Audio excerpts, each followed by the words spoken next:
Hi from Fairfax County, Virginia. I'm Melanie Kadlic Meren, Duke Sanford Institute class of 2002 when I earned my master's in public policy. I am an elected member of the Fairfax County School Board. Fairfax County is the 10th largest school district in America. We educate nearly 188,000 students, employ 25,000 people, and serve our children in about 200 facilities.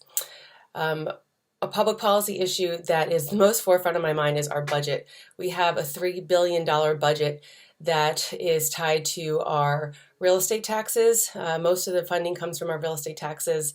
And we have been working over the last few months on budget amendments, and I particularly was looking at amendments to ease overwhelm on teachers, to get more instructional support, more behavioral, mental health support for our students.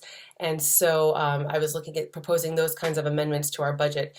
Now, our budget is completely tied to our Fairfax County overall budget of more billions of dollars, and we get that amount from the county, and annually we go through the budget process. So now we will have to do some major adjustments. The county had been proposing to increase the real estate tax base rate, and that looks like that's not going to happen. So we will, right off the bat, have less revenue than we thought we were just a few months ago. Our school board last week made a fast track decision to approve procuring 15,000 laptops. So that's now already in the purchase column. We also have to make personnel decisions about how to employ our hourly employees.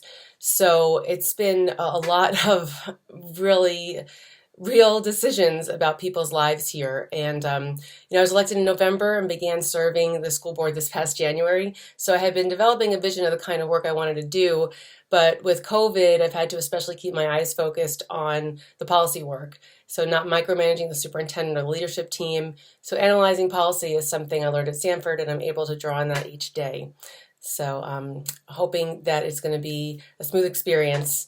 But my name is Melanie Kadlic Meren, and this is why public policy matters to me.